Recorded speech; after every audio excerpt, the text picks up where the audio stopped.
광복이 되면서 참 여러 가지로 이렇게 상황이 어떻게 이렇게 될 수 있을까 할 만큼 좀 비극적인 일이 막 벌어지죠. 소련은 이제 소련은 별로 이렇게 2차 세계대전 이쪽 동북아 지역에는 별로 크게 관여를 하지 않았어요. 어, 그러다가 이제 일본이 패색이 짙고 벌써 45년 원폭 투하하기 전에 벌써 일본은 패색이 굉장히 짙었거든요. 원폭까지 투하하고 그러니까 이제 소련이 이제 남하하기 시작한 거예요. 그 전에도 미국이 소련에게 그 전쟁에 참여 좀 해달라 했는데 미루고 하다가 이제 거의 일본이 패망하기 직전에 뛰어들어서 만주로 이제 진군해 내려오는 거죠. 당시 일본의 관동군이라 가지고 만주에 군대가 있긴 있었거든요. 어, 그래서 이제 이렇게 도와달라고 그 전부터 했었는데도 안 도와주다가 거의 일본이 망하기 직전에 이렇게 내려오면서 그 만주에 있는 군인들이 아주 쉽게 그냥 흉 무너져요. 일본의 군인들이 그냥 이름만 이제 이렇게 높았지 완전 종이호랑이였던 거예요. 그래서 진군해서 쭉 내려온 게 이제 남한까지 우리 북한 쪽까지 쭉 내려오게 된 거죠. 그리고 이제 그 김구 선생을 비롯한 중국에서 이제 그 독립운동을 벌이던 우리 독립 그 지사들은 40년대에 들면서 그 이전에도 이제 군인들이 있었거든요. 뭐 조선의용군 무슨 군 하면서 그 군대들이 이제 합치기 시작해요. 그래서 광복군을 창설하고 우리 이제 미국하고 합작을 해서 대한민국을 쳐들어가자.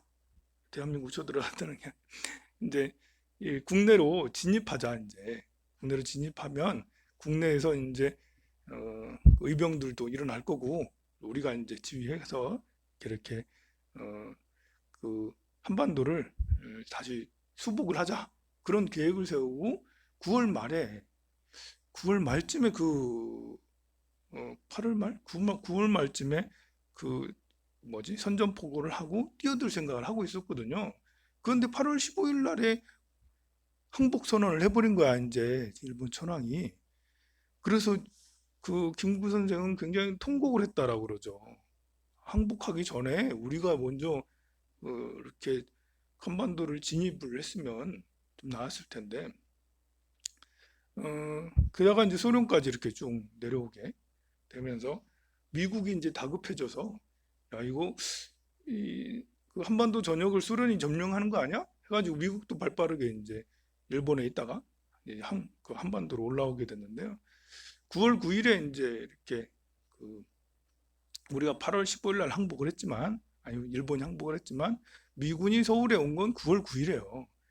9월 9일에 드디어 이제 총독부에 있는 그 일본 일장기가 내려오고 미군의 미군의 성조기가 올라갔어요. 그러니까 우리나라 사람들이 약간 좀 답답한 게 일본이 이제 물러가면 바로 총독부 건물 이제 다 점령하고 우리 태극기를 올려야 되잖아. 9월 9일까지 일본의 일장기가 그대로 있었다라는 거잖아. 그게. 그래 이제 미국이 들어오면서 야 이걸 어떡하지? 그러면서 이제 소련하고 협상을 하면서 38선을 그때 긋게 된 거야. 38선 이남은 우리가 할게. 38선 이북은 너희도 소련이 해라라고 이런 협정을 한 거예요. 우리 의사랑 관계없이.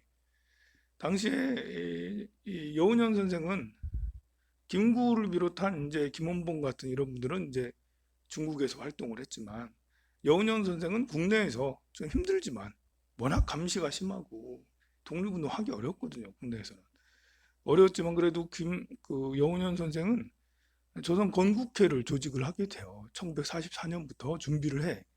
일본이 패색이 짙으니까 곧 있으면 망할 것 같으니까 이제 그래서 인민위원회를 만들어 가지고 각 지역에 지부를 이제 만들어요. 그래서 145개의 지부를 만들었다고 했잖아요. 그래서 조선인민위원회가 이제 45년 항복하자 이제 그날로 이제 청국부에 들어가 가지고 우리 이제 그 협상을 하자. 뭐 치안권, 행정 뭐 이런 건들을 우리에게 넘겨줘. 우리 인민위원회, 건국위원회에 넘겨주면 너희들은 평화롭게 보내줄게. 그래서 처음엔 얘기가 잘 됐어요. 그런데 이제 며칠 뒤에 그 태도가 바뀐 거예요. 일본 쪽에서 명령이 하기를 미군 쪽으로 넘겨주라는 거예요. 미군이 이제 곧 올라오게 되니까 그 건국위원회 뭐 인민위원회는 필요 없다. 이제 미군하고 협상하게 하게 해서 남아있던 일본 그 지도부가 이제 여운형 선생이 건국위원회를 배제하고 미군하고 또 협상하게 된 거예요. 결국 이제 결렬이 되고 미군은 들어오면서 여운형 선생이 조직했던 그런 조직을 아예 인정을 하지 않았어요. 그래서 해체하게 해요. 그래서 나중에는 이제 그 지역별로 다 해체하게 되는데요. 제일 조직적으로 탄탄하게 계속 남아있던 데가 제주도였어요.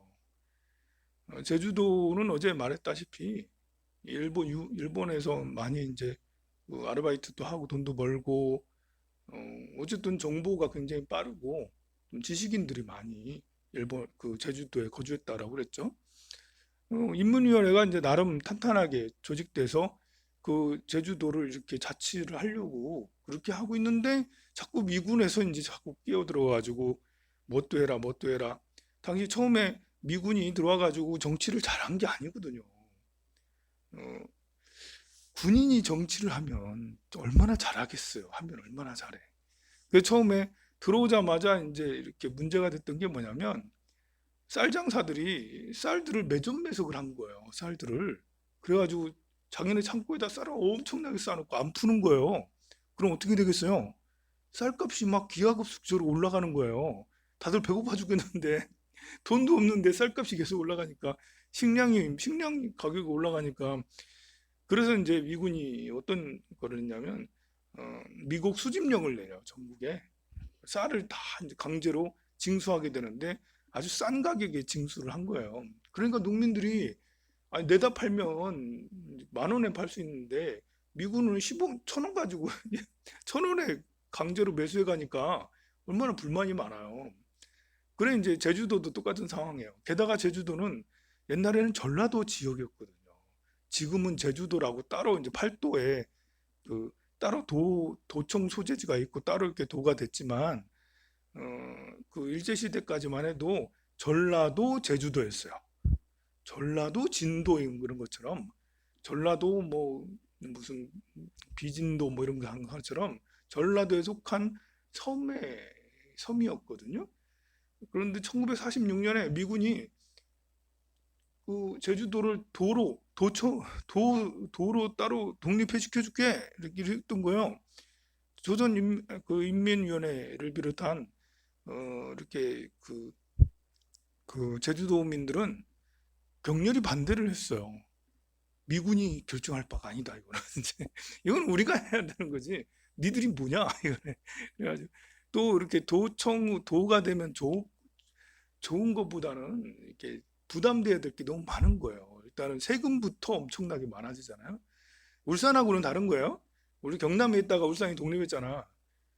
그 뭐 이렇게 울산은 독립한 건 울산 우리끼리 잘 살아보세 이렇게 우리 경상남도에 세금을 뭐 너무 많이 내잖아. 이제 그럴 게 아니라 우리끼리 잘 살아보세 해서 울산이 독립됐잖아요. 울산 광역시가 됐잖아. 이런 경우는 이제 울산시한테는 좋은 거죠. 근데 제주도민들한테는 굉장히 피해가 심한 그 불만이 있다가 이제 1947년도에 3월 1일에 3.1절에 몇만 명이 관덕정에서 모인 거예요. 한 3만 명 정도가 모인 거예요. 30만 명밖에 안 돼, 25만 명밖에 안 되는데 한 2, 3만 명이 이 3.1절에 뭐 반정부 시위이기도 하고 그리고 무엇보다도 3.1절 기념이기도 하고 이래저래 모였는데 거기서 이제 그 사단이 이렇게 난 거죠. 아이 때문에 아이를 말에 치고 갔어. 그런데 아이가 말발굽에 치였으면 얼마나 어른이 말발굽에 치여도 이건 중상인데 아이는 그걸 보고는 막 항의를 했는데도 불구하고 내빼고 그러니까 이 그 제주도민들이 화가 나가지고 경찰서까지 막 찾아가고 그랬는데 거기서 발포 명령을 내렸다고 했죠. 그래가지고 거기서 6명, 7명이 죽게 돼요. 그것도 막 그 앞에서 막 농성하고 그런 게 아니라 발포하니까 다 도망가잖아요. 도망가는 사람들 등 뒤에다도 대고 쐈다는 거잖아. 그게 이제 1947년 3월 1일이었던 거예요. 그 이후로 이제 그런 3.1절에 모였던 모임 행사에 대해서 그 정부 이승만하고 조병옥이라고 당시에 경무국장 경찰청장이었던 조병옥이 이것은 반정부 시위로 규정을 하고 거기에 참여했던 주동자들을 색출을 하기 시작했는데 그 다음 해까지 2,500명을 색출을 한 거예요. 2,500명을 감옥에 가둔 거예요. 그 사람들을 고문하고요. 그 사람들을 고문 말고 또 뭐가 있나? 고문도 하고 뭣도 하고 해가지고 고문 중에 한 2명인가 죽었어 또. 그러니까 이제 제주도민 중에 제주도에 있던 인민위원회가 있었잖아. 이미 지역에서도 제일 탄탄하게 잘 돼 있었다는 이 인민위원회 조달삼이라는 사람이 너무 이렇게 다들 분노에 들끓고 있는데 민병대를 조직을 하는 거예요. 350명 정도의 군대를 조직을 했어. 그래가지고 4월 3일 날 경찰서를 침입을 한 거죠. 그래서 경찰서에 경찰들하고 대치를 하고 몇 명 경찰이 죽기도 하고 그래서 12개의 경찰서를 그 해서 이제 점령을 한 거죠. 그래서 거기서 무기도 빼앗고 저러고 그래 하니까 이제 그 중앙에 있던 조병옥 경찰청장이 야 이거 큰일이다 해서 군대를 동원하게 되는 거야. 구연대 구대대를 연대를 동원해서 일본 제주도로 파견하고 그리고 이제 경찰 응원 경찰이라 해가지고 그, 육지에 있는 많은 경찰들을 또 보냈어요. 또 거기다가 서북청년단까지 보냈어. 서북청년단은 뭐냐면 일제 말에 이제 우리가 해방되고 나서 북쪽은 소련을 비롯한 김일성 세력이 이제 집권을 하고 그렇게 했었잖아요. 북쪽도 남쪽도 토지 개혁을 하게 되는데요. 북쪽은 토지 개혁을 아주 강하게 세게 했어요. 북쪽은 무상몰수를 하고 그 다음에 무상으로 지급을 한 거예요. 약 한 3만 평 정도? 몇 평 정도는 모르겠는데 몇 평 이상 되는 그런 대지주들은 모두 다 땅을 토해냈고 그리고 그냥 일반 사람들은 한 15마지기 정도의 땅을 갖게 되는 거예요. 그러니까 이제 대부분의 서민들은 엄청나게 환호하고 땅이 많던 사람들은 땅을 다 뺏기게 된 거죠. 그래서 그런 토지 몰수를 해서 토지 개혁을 하면서 불만을 갖던 사람들이 내려오게 되고 또 종교 같은 걸 인정하지 않잖아요. 당시에 평양에 기독교인이 제일 많았어요. 일제시대 때 기독교인이 제일 많은 동네가 평양이었거든요. 그래서 기독교를 인정하지 않았으니 기독교인들이 대거 또 이제 남쪽으로 내려오게 되고요. 또 조폭들이 뭐 김두한을 비롯한 뭐 이렇게 시라소니 같은 이런 조폭들 있잖아요. 먹고 살 게 없는 거야, 이제. 그 공산당이 집권하고 이러니까 거기는 너무 이렇게 세게 조직을 해버리니까 이들이 조폭들도 갈 때 그래가지고 남쪽 서울로 다 내려와. 많은 조폭들이 내려와. 이런저런 사람들, 토지 몰수에 뭐 종교적인 이유, 뭐 이렇게 이런 사람들이 내려오게 되는데요. 이 사람들이 이승만의 최측근이 되고 이승만은 그 사람들을 영락교회 쪽으로 이렇게 배치를 해주고요. 그 사람들에게 나중에 권력을 갖게 되는데 어떤 권력이냐면 북에서 내려온 사람들을 이 서북청년단을 만들어서 서북청년단에서 이 증서 같은 걸 만약에 이제 내가 평양에 있는 대학교를 다니다가 3년을 다녔어. 아야 이래가지고는 안 되겠어 해가지고 남쪽으로 내려오면 서울대 들어가가지고 나 가야 되는데 난 평양에서 난 3년 동안 공부했어 이제 4학년 들어가야 돼요 이렇게 하면 말로는 안 되잖아요. 그리고 말이 안 되잖아. 그냥 내 말만 가지고 믿을 수 없잖아요. 그걸 이제 서북청년단에 가가지고 증서를 받아오면 그러면 서울대 갈 수 있고 어디 갈 수 있고 뭐 할 수 있고 이렇게 한 거예요. 엄청난 특권이잖아. 이런 이제 이 서북청년단이 이렇게 그 반공 정신이 아주 투철해요. 북한 때문에 김일성 때문에 내려온 사람들이잖아요. 그러니까 무조건 반공이야. 이제 이건 자기 생사하고 생사에 걸린 반공이죠. 그래서 그런 반공 정신을 이승만은 충분히 이용을 했고요. 그런 반공 정신에 가득한 이 사람들을 제주도에 파견한 거예요. 제주도는 이제 정부에서 보기에는 빨갱이다. 제주도에서 보기에는 인민위원회가 막 조직이 돼 있고 또 당시에 좀 약간 사회주의적인 성향을 가진 사람들이 많이 모여 있긴 있었어요. 그래서 제주도 전체를 싸그리 그냥 전부 다 사회주의적인 뭐 빨갱이로 취급을 그렇게 해버린 거죠. 그 중앙에서는 미군들도 마찬가지예요. 당시에는 미군정이었으니까 미군에서 보기에 제주도는 그렇게 보고를 받았을 거 아니에요. 전부 다 빨갱이다라는 식으로. 그래서 나중에 이제 이렇게 4.3 사건, 아까 말한 김달삼이 경찰서를 민병대에게 습격했던 이 사건이 생겨서 미군에 이제 그 수장하고 조병옥도 내려와요. 경찰총장이었던 조병옥도 내려오고 이렇게 회의를 막 하게 되는데요. 그때 뭐 거의 다 제주도민들은 다 죽여도 상관없다는 식으로 그렇게 발언하기도 하고 그래요. 자, 그 전에 그 4.3 사건이 비극적이지 않을 수도 사실은 있었어요. 뭐냐면 구연대의 연대장이었던 김익렬이라는 사람이 조달삼하고 같이 협상을 하게 돼요. 이제 이렇게 가만히 이렇게 보니까 조달삼을 비롯한 이제 무장대들은 한라산 저 위쪽으로 올라가가지고 숨어서 이제 게릴라전을 하고 있는 거예요. 서로 대치해서 싸우면 서로 죽기만 해. 그러니 이래서 안 되겠다 해서 이제 김익렬이 대대장이 중령이었거든 당시에. 이렇게 조달삼하고 같이 협상을 해서 너희들 명단을 줘. 그 우리가 용서해주고 서로 화해하고 여기서 그냥 끝나자. 아니 우리 명단을 주면 우리 350명 명단 주면 나중에 다 보복할 거 아니에요? 그러면 네가 그렇게 못 믿으면 나 아내도 있고 우리 아이도 있다. 애들을 볼모로 이들이 데리고 있어라. 그러면 그 되지 않겠니? 해가지고 협상이 잘 됐어요. 그런데 조병옥이 내려와가지고 무슨 지랄 같은 협상을 했어? 말도 안 되는 협상이지. 막 거기서 협상을 파기하고 그리고 김리열한테 너도 조달삼하고 옛날부터 아는 사이 아냐? 너도 빨갱이 아냐? 라는 식으로 이제 이렇게 중령을 대대장을 연대장을 막 빨갱이로 막 뭐라 그러니까 거기에서 다툼이 생기고 그 김익렬이 우격다짐에 조병을 한 대 빵 때렸어. 그래가지고 뭐 멱살 잡고 느리게 이런 일이 있었어요.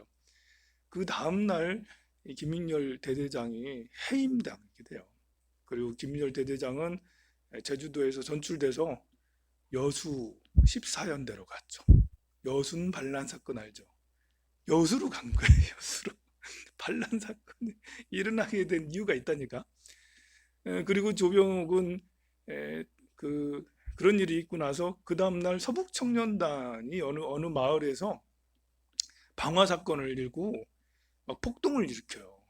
그거를 민병대에서 한 것처럼 조작을 시켜요. 그러면 그렇게 보고가 되면 미군이든 뭐 조병욱이든 뭐 무슨 협상은 무슨 협상 뭐 필요 없어 해가지고 이제 그때부터 토벌을 시작한 거예요.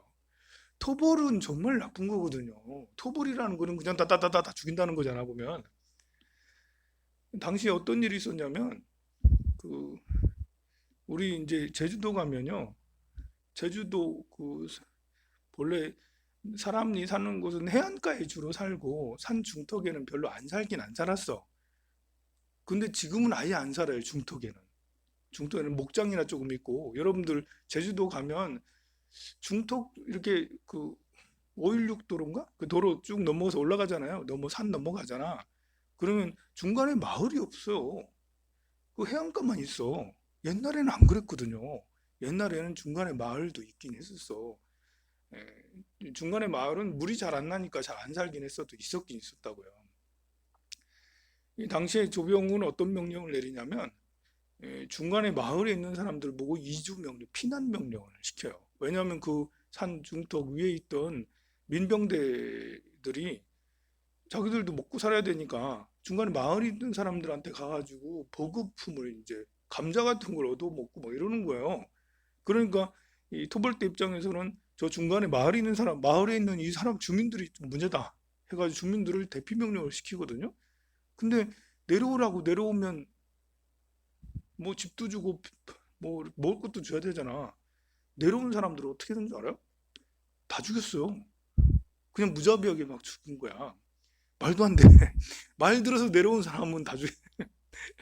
그래 그 말 안 듣고 가만히 있는 사람 또 올라가가지고 거기 있는 사람도 다 죽이고. 그래서 이제 이렇게 이 사람 민병대도 아니잖아. 그래서 그 살아남은 사람들은 동굴에 들어가가지고 제주도 가면 동굴이 많거든요. 동굴에 들어가가지고 거기서 이제 그 숨어서 지내고 거기서 감자 겨우겨우 먹고 거기서 또 발견되면 거기서 또 다 몰살 당하고 이런 일들이 뭐 이렇게 벌어지게 된 거예요. 그러니 이 사실 민병대 350명만 이렇게 잡으면 될 거를 그 중간에 있는 마을 사람들 다 죽이죠. 게다가 거기만 죽인 게 아니죠. 그 해안가의 사람들까지도 조금이라도 반항을 하거나 문제가 있거나 이러면 이제 전부 다 이제 사살을 하고 그렇게 몰살을 시키고. 그래서 이 제주도는 제삿날이 같은 사람이 너무 많아요. 같은 날 제사를 지내는 거예요. 같은 날 죽었으니까. 그렇게 해서 54년까지 47년부터 54년까지 죽은 사람이 공식적으로 17,000명인가 그렇고요. 이제 그냥 보통 한 3만 명 정도는 죽었다라고 그러고 많이 잡는 사람은 8만 5천 명 죽었다라고 그렇게 얘기를 해요. 당시에 25만 명이었는데. 그런데 이제 그때만 이렇게 그 토벌을 하고 하면 될 것을 6.25 사변 있는 중간에는 6.25 사변에도 토벌대가 막 이렇게 죽였거든요. 어떻게 된 거냐면 이 6.25 때 이제 이렇게 3일 만에 부산까지 낙동강 벨트까지 내려오게 되잖아. 그 북한군이 뭐 3일 만이던가 한 달 만이던가 3일 만에 서울 그냥 내주고 낙동강 벨트까지 겨우 뭐 한 달 정도밖에 안 돼서 쭉 내려오게 되잖아요. 그래서 어떤 생각을 했냐면 그 김일성은 미군이 개입할 거라는 걸 미리 예상을 했어요. 그래서 최대한 빨리 이제 속전속결을 해야 된다고 했고요. 그래서 그 정 안 되면 대만처럼 중국하고 대만이 그런 거잖아. 장제스하고 마오쩌둥하고 막 싸우다가 장제스가 나중에 이상하게 밀려가지고 대만으로 쫓겨났잖아요. 그래서 그런 생각을 한 거예요. 이렇게 육지는 다 이렇게 김일성이 다 이렇게 해먹고 이승만이 도망가다 제주도로 도망가겠지. 그래서 이제 여기서 이렇게 끝나자 이런 생각을 했던 게 김일성이에요. 그리고 이승만도 뭐 저기 그 부산까지 점령되면 이거 제주도로 가야 되는 거 아니야? 뭐 이런 식이 된 거죠. 그런데 뭐예요? 제주도민을 자기가 엄청나게 많이 죽였잖아. 이승만, 이승만이, 이승만이 집권하면서 더 많이 죽였거든요. 미군이 48년도 8월 달에 이제 그 정부 수립까지 봐주고 이제 빠졌잖아요. 그때 이승만 정권이 들어서게 된 거잖아요. 이승만 정권 들어서면서 더 많은 그 제주도민이 죽게 된 거예요. 그러니 불안하잖아. 그래서 그 전쟁 중에도요. 군대를 좀 보내가지고 제주도에 보내서 다시 색출 작업을 하는 거예요. 대중에 혹시 반정부 사람들이 있나? 나에게 원할 품은 사람이 있나? 그런 사람들을 또 잡아 죽이기 시작한 거예요. 정말 말도 안 되는 일이죠, 그게. 참, 예, 어째서 이런 일이 생겼는가 할 정도로. 그래서 그 많은 사람들이 죽었고요. 김익렬이라는 아까 이제 이 연대장, 그 사람이 여수, 순천 14연대로 전출을 가면서 거기에 이제 또 대대장이 됐잖아요. 제주도에 이런 일들이 계속 일어나니까 군대가 더 필요한 거야. 계속 토벌을 해야 되니까 토벌에 뭐 이렇게 그 수준이 뭐 이렇게 그것도 사람 잡아 죽이는 것도 인력이 많이 필요하다고 제일 가까웠던 여수 순천 14연대에게 너희들이 제주도 가서 좀 가서 좀 도와주라 해가지고 명령을 제주도로 그 군대를 이동하도록 했거든요. 그걸 이제 우리 안 간다. 안 간다. 명령 불복종한 거예요. 김익렬이라는 사람이 어떤 주장을 했냐면요. 전쟁 중에 민간인을 학살을 하면 전범이다. 사실 전쟁 전범이라는 게 그런 거잖아요. 독일의 전범들, 일본의 전범들. 전쟁 중에 민간인을 학살했기 때문에 전범이에요. 아니 그 같은 군인들끼리 싸우는 거야. 뭐 이렇게 서로 대치해서 싸우니까 할 수 없는 거지만 민간인들을 학살을 하면 이게 전범이 되는 거예요. 그런데 지금 이제 전쟁 중도 아니잖아. 평화시적인 시절에 민간인을 학살을 하라고 한다니 이건 말도 안 된다 해서 김익렬이나 이런 사람도 그래서 제주도에 아까 말한 김달삼하고 같이 이제 협상을 했던 거고 또 여수 순천으로 갔을 때 자기가 이렇게 했다는 것들을 얘기를 했을 거 아니에요. 그래서 여수 순천에 있던 대대들이 안 한다, 안 간다 라고 명령 불복종을 한 거죠. 당시에 우리 해방 이후에 군인이 이렇게 따로 없었어요. 일본 일제 군인이었잖아. 외놈들 군인이었잖아. 그 외놈들 군인들 다 하고 나서 우리 군대들은 급조했다고요. 정부에서 미군에서 향토 지역에 있는 사람들을 모아가지고 오합지졸을 모아가지고 지원자를 모아가지고 이렇게 만든 게 향토 군인이었거든요. 그러니까 아직 충분한 훈련을 받은 그런 정도는 아니었는데요. 그래도 그 안에 있었던 사람이 박정희예요. 박정희.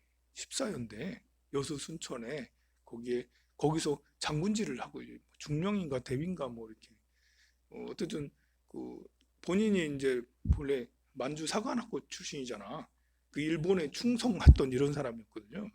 근데 뭐 어떻게 할 수 있나? 해방 이후에 인재가 없으니까 경찰들도 다 그대로 이제 일본 경찰 근무했던 한국인들 그대로 하고 군인들도 어지간한 간부들은 그대로 다 하고 하다 보니까 박정희도 거기에서 근무하고 있었던 거예요.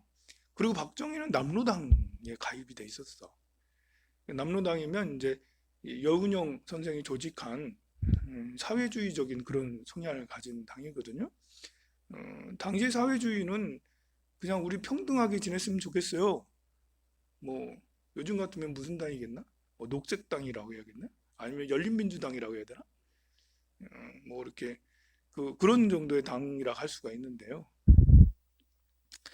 거기에 반란 사건이 일어나자 이제 정부에서 거기 토벌 작업을 시작했고 거기 있는 군사들이 이제 지리산이고 어디고로 들어가게 이제 빨치산이 되기 시작한 거죠. 이제 빨치산은 그 북한에서 이제 내려오기 전부터 이제 벌써 여순 반란 사건에서 도망다니는 사람들이 빨치산이 시초가 거기서부터 시작이 됐고 빨갱이란 말도 그때부터 생긴 말이에요. 일제시대 때는 빨갱이란 말이 없었어. 그러니까 이승만 정권이 정말 나쁜 행동을 많이 한 거예요. 그런 빨갱이란 말을 만들어서 지금도 나처럼 말하는 사람은 저승이면 빨갱이야 뭐 이렇게 할 정도로 그렇게 이상한 프레임을 만들어서 덮어 쓰였는데요. 거기서 박정희가 죽을 뻔했거든요. 사형 당할 뻔했는데 어떻게 해가지고 겨우겨우 살아가지고 나중에 5.16 혁명, 5.16 쿠데타를 성공하게 되잖아요. 그때 이제 이 쿠데타 하고 나서 2, 3년 지나서 제주도를 가요. 제주도민들의 아픔을 박정희가 그래도 제일 잘 알았던 거예요. 그래서 제주도 지원을 많이 했고요. 박정희 시절에 관광도시로 많이 개발을 했고 거기 516 도로가 괜히 있던 게 아니에요. 박정희가 지원을 많이 해서 도로를 제대로 내고 516 도로가 나오면서 그때부터 제주도가 좀 발전하기 시작했잖아요. 제주도는 정말 지금은 아름다운 도시, 뭐 옛날에도 아름다운 도시였지만 역사를 이렇게 쭉 살펴보면 우리나라 팔도 중에 뭐 가장 한이 서린 그런 도시지 않겠나. 조선시대에도 유배지로 많이 있었지. 육지로 나오지도 못했지. 또 일제시대 때는 이렇게 거의 뭐 이렇게 군사 기지처럼 그렇게 했지. 또 이렇게 해방 이후에 4.3 사건, 정말 4.3 사건의 피해자가 그냥 모든 사람들이 다, 제주도민들이 뭐 8만 명이 피해자라니까 모든 사람들이 다 피해자였는데요. 이게 60년대, 70년대, 80년대까지 아무 말 하지 못했어요. 그냥 제사만 지나고 속으로 막 울고 막 이렇게 우리 너무 억울해 막 이렇게 얘기를 하면 모두 다 빨갱이 프레임 뒤집어 씌워서 끌려가고 이러다니까 아무도 얘기하지 못하다가 김대중 정권에서 이제 4.3 이걸 조명하기 시작했고, 또 노무현 대통령이 이제 4.3 기념관을 만들어요. 기념관을 만들어 가지고 거기에 이제 국립묘지처럼 사람들 비석 다 만들어주고, 몇만 명이나 되는 사람 비석 다 만들어주고 기념관을 크게 만들고, 대통령이 직접 가가지고 그 개관식 할 때 연설을 해요. 연설을 하는 도중에 제주도민들한테 크게 사과하면서 우리 정부가 잘못했다라고 사과를 그때 해주게 된 거죠.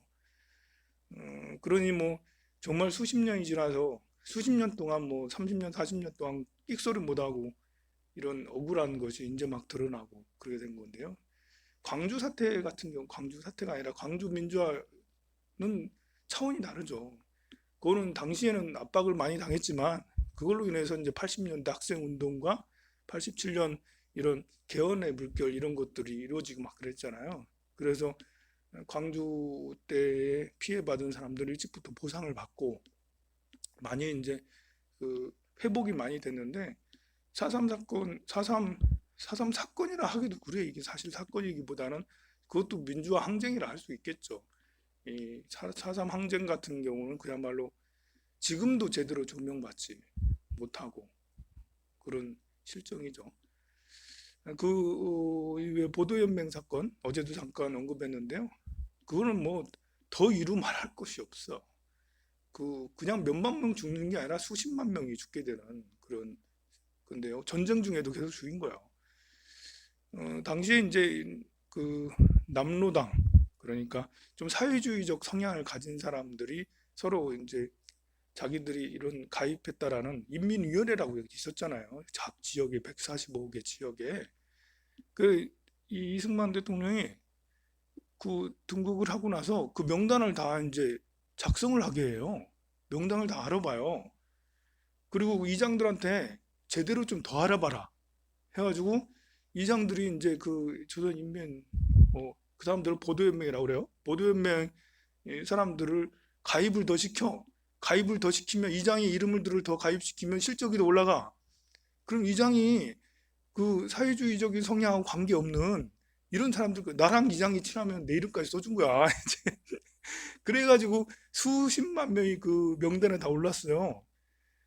전쟁 중에요. 그 남한의 간첩들이다. 이 사람들을 처단해야지 우리가 이 사회주의의 공산화가 되지 않고 김일성을 이길 수 있다. 이래가지고 이래가지고 아니 북한군하고 싸워야 되는데 일부 군인들은 그 명단을 찾아다니면서 그 사람들을 다 사살을 했다니까요. 그러니까 이게 엄청난 사건이에요. 이게 그러겠죠? 같은 날 돌아가시니까. 아, 보살님 고모부도 그렇게 돌아가셨네. 뭐 네. 그래 뭐 정말 뭐 그런 사람이 전국에 셌어요. 그렇게 해가지고 수십만 명이 그래. 근데 4.3 사건은 그래도 지금은 이제 야기가 되고 했는데, 보도연맹 이거는 뭐 아직도 제대로 조명이 되지 않고 있어요. 이거는 이 역사가 심판을 해야 되는데 참 이래 말하면 이게 또 정권 얘기를 안 할 수가 없어요. 지금 뭐 이렇게 그 과거 한나라당 이 사람들이 이제 과거 옛날 이승만 때부터 쭉 내려온 사람이다 보니까요. 내내 연관된 기득권들이 많아요. 그러니까 그 당이 나쁘다는 것보다도 그 역사를 심판을 하지 않고 그냥 뻗팅기고, 아직까지 이승만을 건국의 아버지다 뭐 이렇게 말하고 있는 그런 사람들이 아직도 존재하는데, 지금 이와 같은 이건 일부잖아요. 이런 역사를 과연 알란가? 미군이 와가지고 제주도에 미군 그 무슨 그 장교가 와서 제주도에서 제주 사람들 다 죽여야 된다. 뭐 이렇게 그 이승만도 제주도 사람들 다 죽여도 괜찮다라는 이런 식의 사고는 이거는 기득권의 사고거든요. 이 기득권 사람들은 서민들이 몇 명 죽어도 상관이 없다라는 이런 사고를 가지고 있어. 우리 서민들의 생명이나 기득권의 생명이나 다 똑같은데 이 기득권이 일부 나쁜 놈들은 그야말로 민초들의 생명은 이게 그야말로 벌레처럼 많은 사람들이라니까요. 만약에 미군의 그 장교가 생명 정말 중요한 거요. 이거 민간인이 학살해서는 안 돼요. 라고 그렇게 했다면 그러면 이런 일이 벌어지지 않았을 텐데 보도연맹도 마찬가지고요.